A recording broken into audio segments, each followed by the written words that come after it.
Hello, ladies and gentlemen, and welcome back to Zebu Nation Plays, the FM Scout Academy Challenge. Back here with Dallas FC, and we're just about to the mid-season. Not quite mid-season, but there's a couple of games coming up that I really want to talk about and want to show you, so we'll consider this the mid-season preview. There's no reason to just play some meaningless games and show you those when we got some. Well, I guess none of the games are meaningless. But, we'll play some more meaningful games rather than some less meaningful games.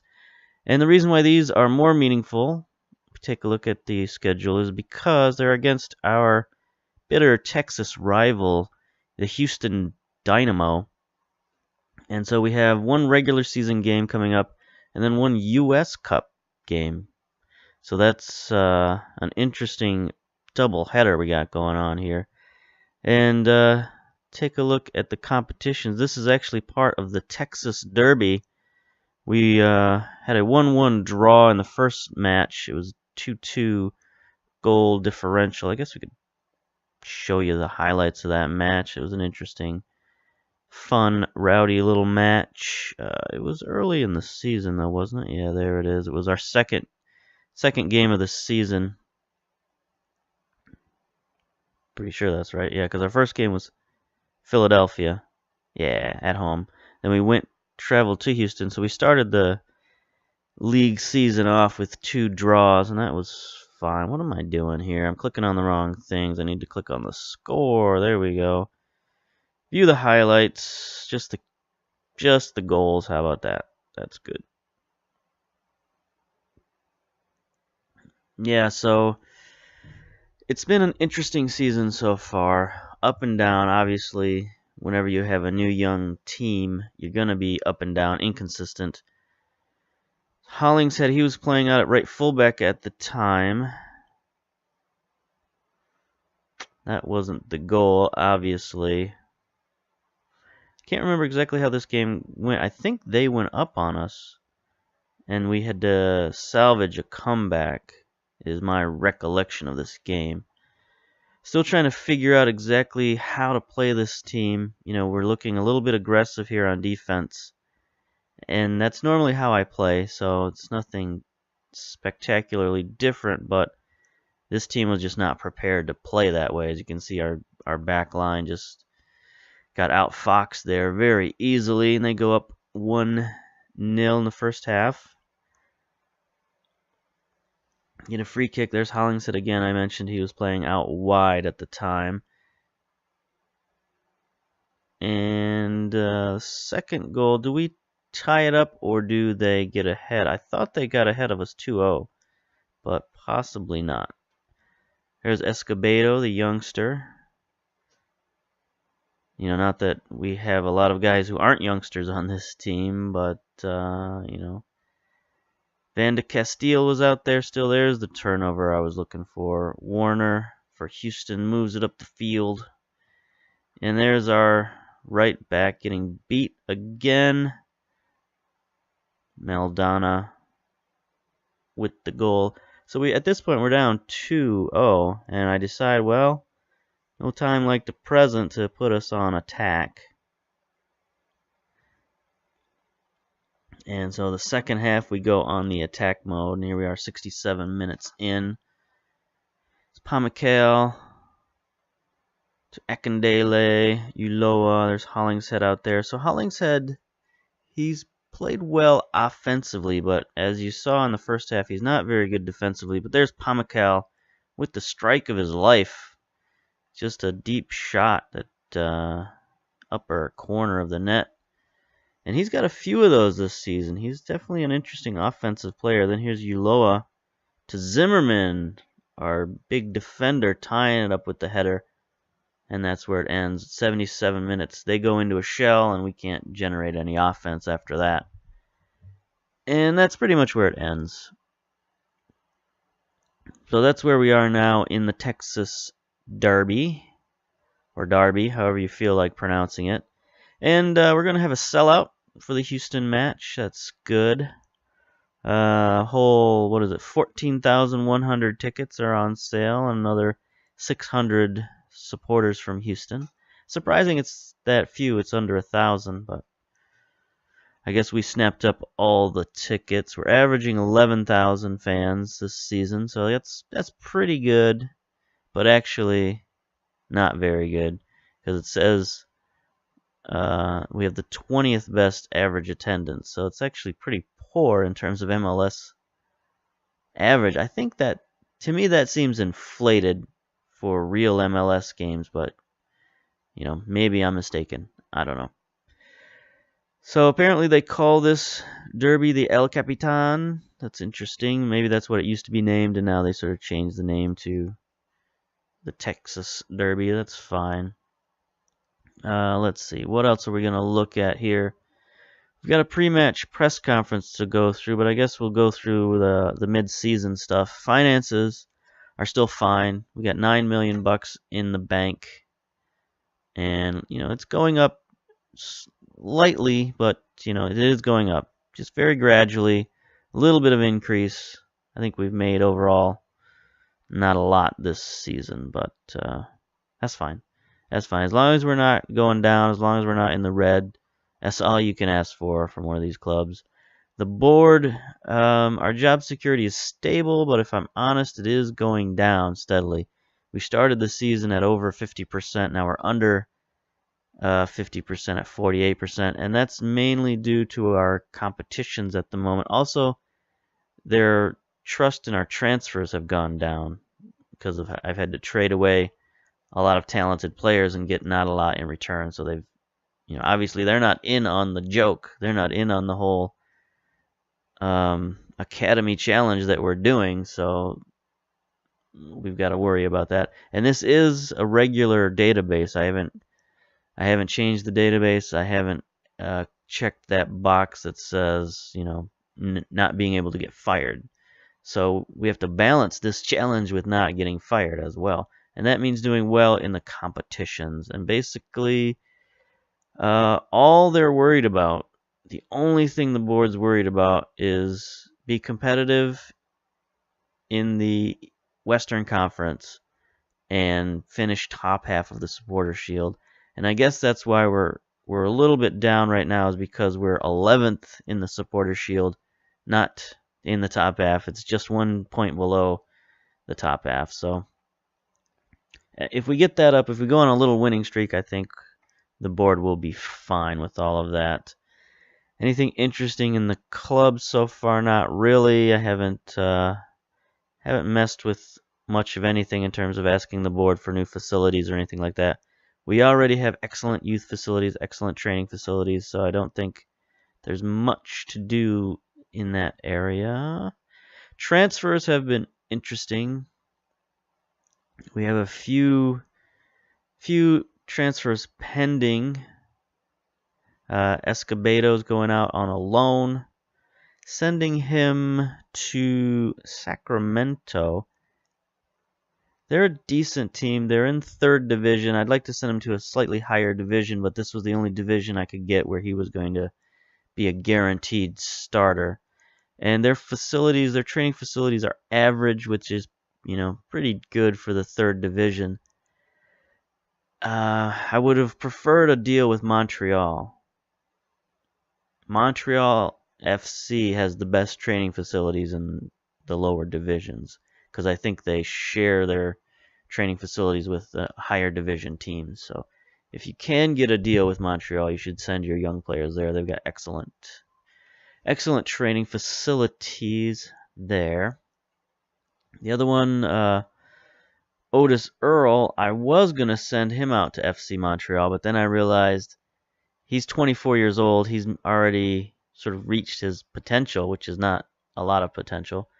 So I'm not going to send him out on loan. Instead, I decided to send Escobedo out on loan, just because they're both play left backs, and I can't play them both. So that's fine. And then I have an incoming transfer of Josh Donatelli. I'm going to sign him from our academy team because we've got some injuries to our goalkeepers. Trades, don't have any trades pending, but we can look at our transfer history. Had a few more players leave. Maynor Figueroa, we sent him out to Saprissa for 180K. Just sort of clearing the bench. I mean, he's a good player, 33 years old, veteran, but we don't need him. And same with Atiba Harris, I mean, 31-year-old veteran. We sent him to New York Cosmos for 90K. So again, not big deals, not really getting value for these guys, but we are getting rid of them. And then some of the signings we made brought up George Hindeman, 16 years old from our academy, left and right back. Earlier in the season, we had a lot of injuries, just a ton of injuries, especially to our fullbacks. So that caused me to bring up some guys to the senior team, and I got to figure out what to do with those guys next. Matt Brody, central defender, another academy guy we brought up. He's just turned 18 years old, so had to bring him up. And, this is another one, had more injuries to the back line, so brought him up. Went out and got Brian Levia from Puerto Rico FC, and I got him because he was originally an academy team member from 2008-2009. He graduated, and then eventually he was just sort of released on a free, I suppose, in 2012. He's bounced around a little bit, played in Dallas, played in Puerto Rico, and now he's back at FC Dallas instead of at Dallas City. Just because, again, I'm just trying to get some depth in here, and he's a guy that was available. I could bring him in, and he plays midfield, which I'm very sort of woefully weak in the midfield at this point. And then of course there's Otis Earl. He's English, but again he was originally an FC Dallas Super Draft player just last year in 2015, but apparently he wasn't good enough. They loaned him out to Arizona United and then cut him, and he was just available on a free, so I just picked him back up. Again, just to add depth. He's not really a good player, but adding depth is important for this weak roster that we have. Let's see, anything else roster-wise we need to look at? Zimmerman, one of our key cogs to our defense, just got back from injury. I think last game was the first game he was available to play 45 minutes. He's available to play 60 minutes this game, but I'm going to save him for one more game. I'm going to play him in the Cup game instead of the Derby game. So we've had to rely on Norberto Paparato, who is an illegal player for this challenge, technically. 32-year-old Argentinian.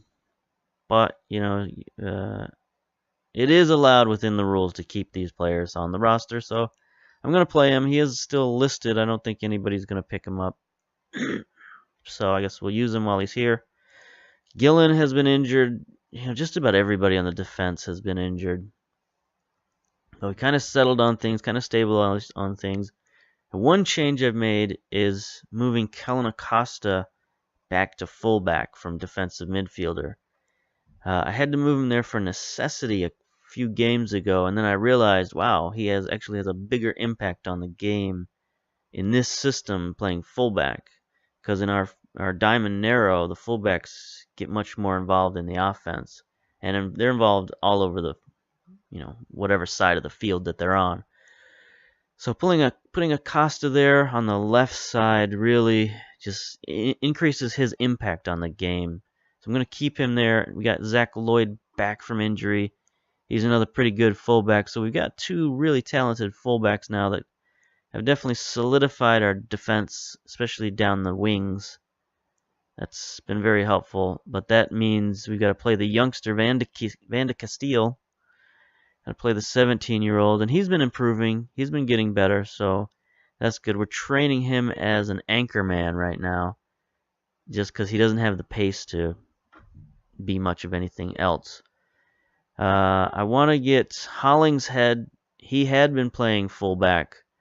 I'm trying to train him as a midfielder now so that we can get him on the field a little more and increase our depth on the midfield. He's a ball-winning midfielder.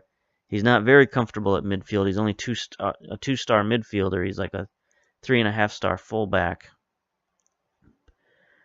But we don't need him at fullback, and we need that versatility. So I'm going to get him some playing time there. Obviously, Pamukal, the youngster, has he had a birthday yet? No, he's still 16, still the youngest player in the league as far as I know. Had to use another illegal player here, Lizarazo. He's a double illegal player here because he's a loan player and a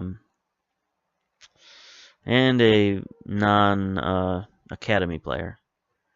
But desperate times comes for desperate measures. Let's see. Velasquez was injured. He's still not back to full health. He's only 90%.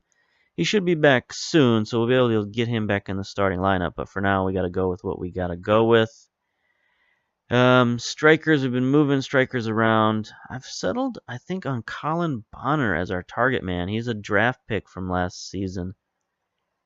And I didn't really take a look at this guy because he didn't have the finishing that I like. But, holy cow, he's 6'4", 216 pounds. The guy's a beast up there on the front line. He's got good strength, outstanding jumping reach, 15 jumping and being 6'4". So hopefully we can lob the ball up to this guy and have him get a few headers because he does have 13 heading. So hopefully he can make an impact up there. He hasn't really yet. I don't believe he's got a goal yet this season. No, 10 appearances, no goals. So haven't seen anything from him yet. Been playing Akindele at defensive forward. That's kind of his best position. But we're not generating a ton of goals, so I got to figure something out with this offense. Got to figure it out. Okay, what do we have going on next? I don't think there's anything else I need to look at, so we'll go straight into the match here. Got a little interview here. FC Dallas's last meeting with Houston was a 2-2 draw. What do you make of your chances in this match? If we perform as I know we can, we have a good chance of getting a result. Let's see. Any signs of the pressure getting to you ahead of this Houston match? Not really. I'd rather have pressure to succeed than nobody care at all. There we go. Fine press conference. Let's advance today. Oh, I thought we were on game day, but I guess we got a little bit of advancing left to go. I guess that's good because I didn't really show where we're at. Yeah. Board confidence. Did we improve our board confidence at all? Nope. Still hanging tough at 48%. Still got good squad harmony. There's our monthly financial update. Profit loss this month. $76,000 profit. That's good. Good. Let's take a look at the competitions. As I mentioned, we're in 5th place in the Western Conference, 17 points, 4 wins, 5 draws, 6 losses. So, that's kind of the epitome of up and down. If it was 5-5-5, that's the only thing that would have made it more of that. But we are still in playoff position, so as long as we make the playoffs, it should be fine. That should be more than enough to satisfy everybody. Let's see, the schedule kind of shows our up and down. Start off with 2 draws and a win, so we started off pretty good. Loss, draw, win, loss, draw. And these two losses away were not very good. Then we came back with a couple of big wins. We had a huge win at Toronto FC, even though they're one of the worst teams in the league for some reason. I don't know how. But they're in 19th place right now, even though they've got a hugely talented squad. I'm not sure what's going on there. But getting that away victory was huge for our confidence. And then we came back the next game, and we gave Portland their first loss of the season. They were number 1 in the West. I'm pretty sure they still are. Yeah, they still are. They've only got 3 losses on the whole season.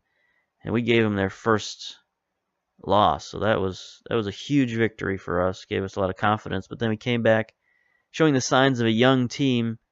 Lost 2 in a row. Then we were denied a win against San Jose with a late goal in our last match. So we're looking to bounce back against Houston, maybe get a little winning streak going.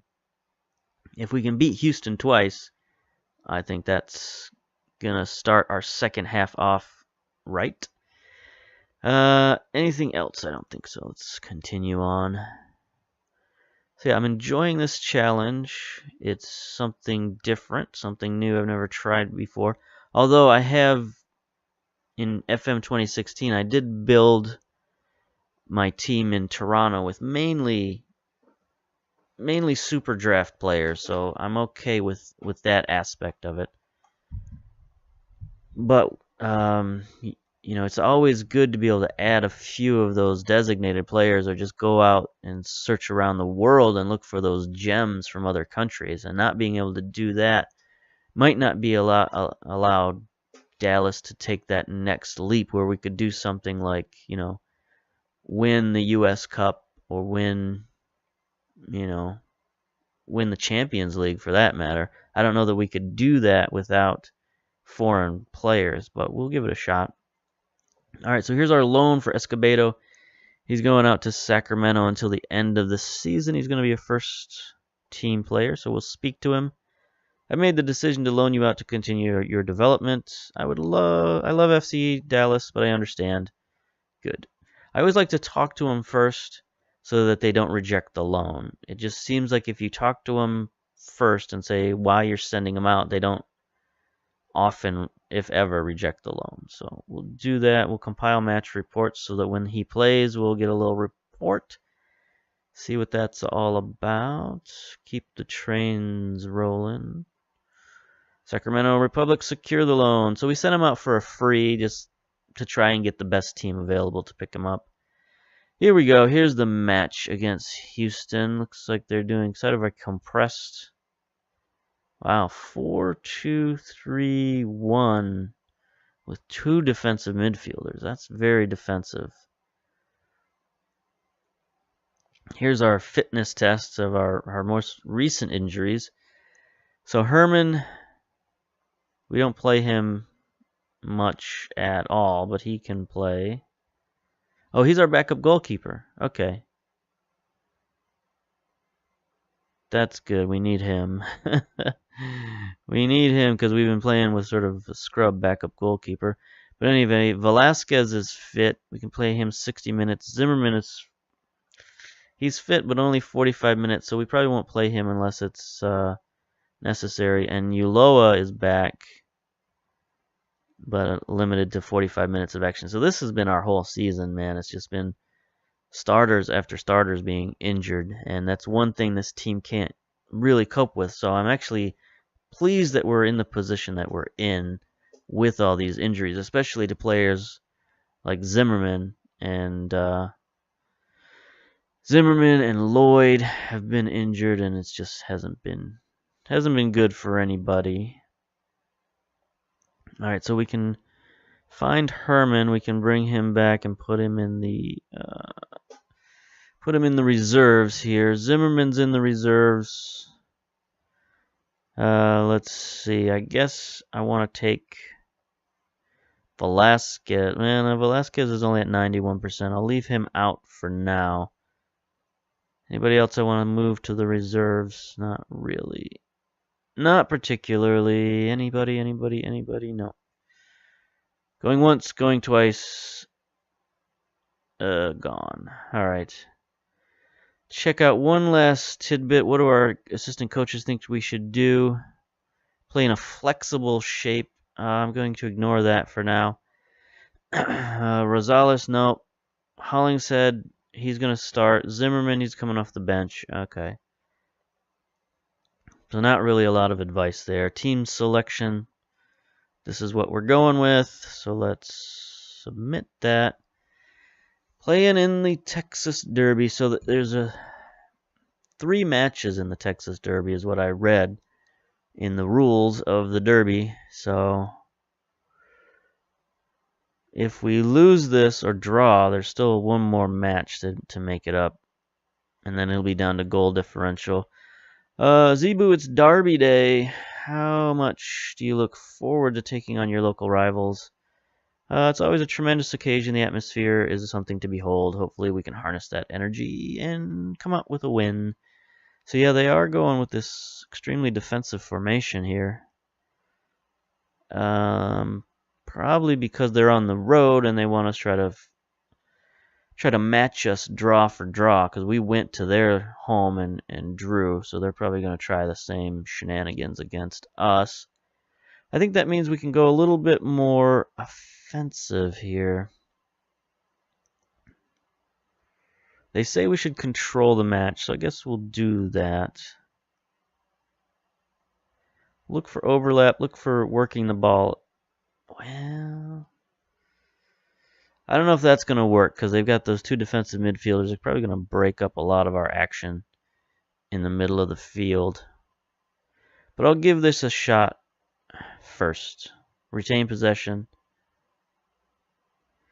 Try to just control the ball. I think we've done a good job of that. It'd be nice if I could get Velasquez back in the lineup, because he seemed to be very good at ball control. You know, there were several matches when he was starting earlier in the season where he had over 120 completed passes in a game. I've never seen that in one of my games before. I mean, I know other teams play that possession style, and that's not unheard of for them. But for me, that's pretty unheard of, because I usually play a more direct style. So here they are on the attack. Nice defense there. PreMatch sweeps up the garbage. I think maybe I'll put on extended highlights just to get a better feel of what's going on. There's Acosta playing down the wing. Akindele. This looks nice goal. I was going to say that it looked promising, but I didn't even have to wait. 5th goal of the season for Akindele. That was just sort of lackadaisical defending on their part. They just let him dribble straight to almost the penalty spot. And it's not a tremendously thunderous finish, but whatever it takes to get it done is good, in my opinion. We're being seriously overrun in the midfield. There's Akindele taking the free kick. That's another reason to get Velasquez back, because he's our free kick taker. What's Akindele's stat in that? Only a 7. That's not good. But he appears to be dominating the match. And again, it's from his defensive forward position. So, you know, we do have him in support instead of defense. That means he is a little bit more of an offensive threat. Got this guy surrounded. Beasley. Our wing defense has been much better since we've got our 2 fullbacks out there. Especially having Lloyd back. He's a very good defender. Ooh. Lizazo takes the free kick. Just sort of hooks it out of bounds. No good. We are getting all the highlights, so this is good. Hollingshead to Lizarzo. PreMatch. See if he can make a nice pass or take a shot. He's a good shooter. Nope, he decides for the pass.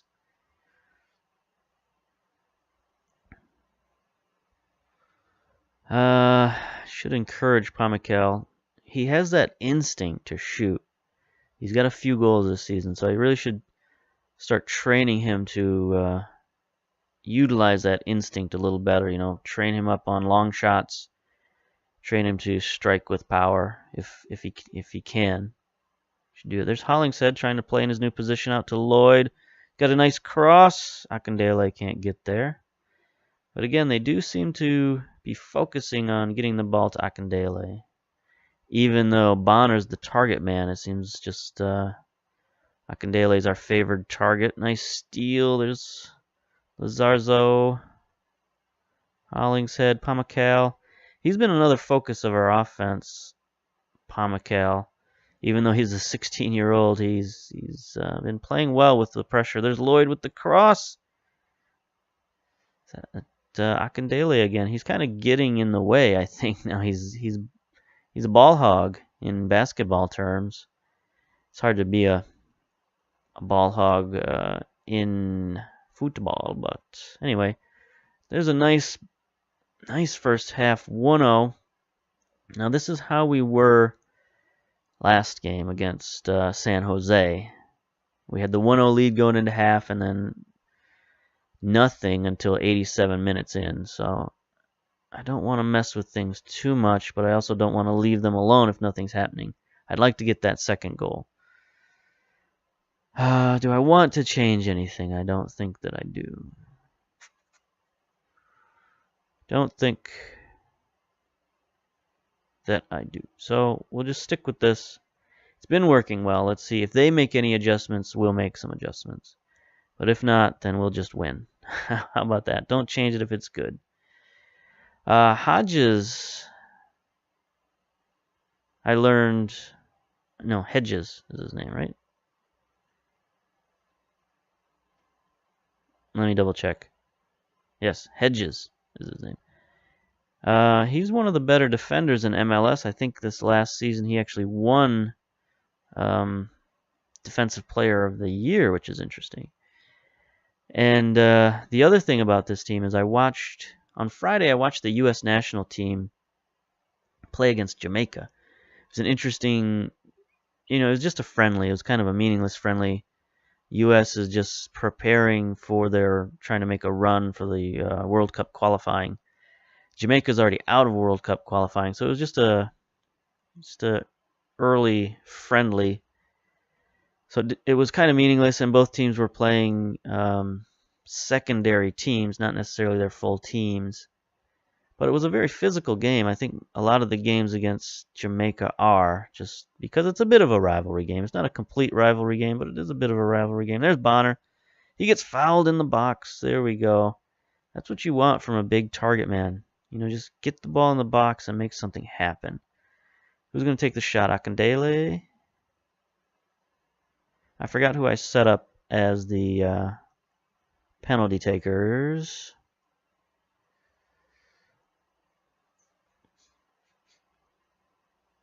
And it is Akindele. Here we go. And they make the save. Come on, buddy. Ulloa's injured. He's usually the penalty taker, so that's no good. But back to the U.S. national team. It was a physical game. It ended 1-0 for the U.S. But our man Zimmerman was playing in that game, playing for the national team.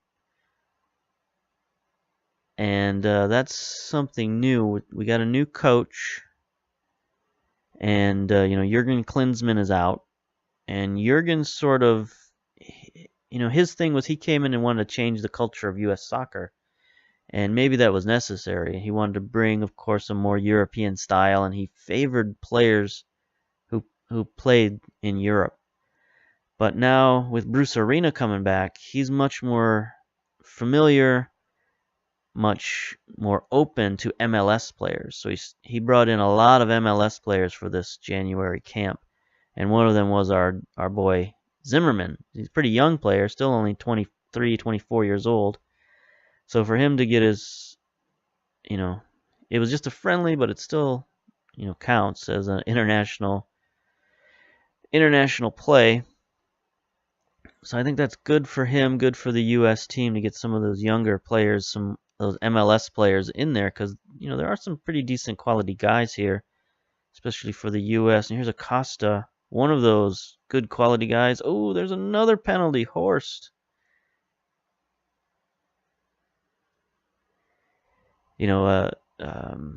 One of the questions for the U.S. national team is right back, so I'd like to see Acosta in there, get a shot at right back for the U.S. national team. I mean, maybe that's too soon. Maybe he's not ready for that.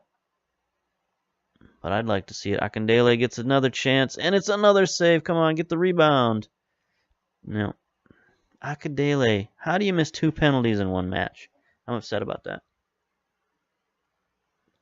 I mean, I understand. I gotta make that change. I can't give him a third penalty because it'll be in his head, right? So, everybody else is not playing. Let's see. I guess it would be Lloyd. Ooh, not good. How about we give Bonner a chance? The other striker. Give him a chance to get his first goal on a penalty. That'd be good. So yeah, let's see. The other thing I want to do, let's see, confirm those changes. Confirm. I also wanted. Oh, I can't make any other changes. Okay. So after I make that little minor change, well, let's look at some substitutions here. We got some guys who are dying out there. Pamacal and Lazarzo. I guess. Let's see. Who do we got? We got Rosales, who can play advanced midfielder. So we'll bring him in, and then Leva can play central midfield. What is he best at? Advanced playmaker. Support. Rosales. Yeah, he can play just about anything. Advanced playmaker, attacking midfielder, and gauche. Yeah, why not? Let's play en gauche. Change up our attack a little bit. Now we have been dominating the match. It would be pretty bad if they got the equalizer at the end of this match after we missed 2 penalty kicks. Let's get our subs in there. There we go. I guess I should have gotten those yellow cards out of there, but not much I can do about that now. Save my last sub just in case. There's Rosales with the corner. No good, but Bonner fires it back. That was an interesting attempt. I thought it went in for a second there, but just over the top. Ooh, Hedges is tired. Acosta, all of our defense is very tired. It's something about this team. Because we're so young, we don't have a lot of stamina. And so a lot of our guys get very, very tired. Here we go with Lopez. Let's get it out of there. Full time. There we go. 1-0. We are up in the Texas Derby. Can't think of anything particular after that. What are you talking about, man? Very nice victory. Well done. To the delight of the crew. Continue to the post-match. Let's see. Acosta got the man of the match. 5 tackles, 5 interceptions, 4 headers, 7.9 rating, and an assist from out there in the fullback position. Very good. What's his rating? 7.9 rating. That's pretty good. 9.6 miles run. Jeez. Nice run. And that's one thing about this formation. I like to set my fullbacks on attack, and that means they run up and down the field like you wouldn't believe. So there we go. That evens our win. Well, no, we still have 1 more loss than wins, but it gives us, it moves us up to 4th place, 20 points. We're only 8 points out of 1st place. I think Seattle's going to run away with it this season. They seem to be a very, very tough team, very, very difficult to beat, especially at home. They've got a tremendous home field advantage up there in Seattle. Same with Portland, honestly. They both have really good home field advantages. Dallas, obviously, we're 20th in the league in attendance, so we got to work on that. But we'll move on here. Dallas defeat 10-man Houston. 10-man Houston, they got a red card? I don't recall that. Anyway, Rosales makes his debut. That's fine. Anything else? Press conference. Your team was awarded 2 penalties a day, but somehow contrived to miss the lot. Will you be looking for a new penalty taker going forward? I think almost certainly yes. I'd rather him not taking the penalties anyway, but everybody else was injured. Akindele finally ended his goal drought. He should have had 2 or 3 goals. But anyway, how pleased are you for him? I was delighted for him. Whatever. Beating your bitter rivals must make this particularly pleasing victory for you. Yes, I am absolutely delighted! Exclamation point.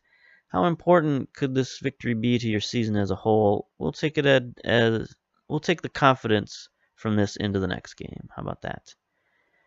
Norberto Parapa had a great game out there. Do you expect that will increase interest for his services? I don't really want to talk about that. So I don't want to talk about that. Because I don't really want to let him go. But, because of this challenge, I will let him go if anybody gives. I actually have my my general manager set to, sell any of those guys I've got on the sell list, for just about any price, or minimum asking price. Sell them automatically, just so I don't, what am I thinking of, have second thoughts about selling these guys. Nation to find a new penalty taker. As soon as Uloa gets back from injury, he'll be the penalty taker. Okay, anything else we need to look at here schedule-wise? Gonna have another video coming up probably tomorrow, Sunday, I guess. Oh, yeah. For the fourth round against Houston. And we'll see how that goes. All right, that'll do it for now.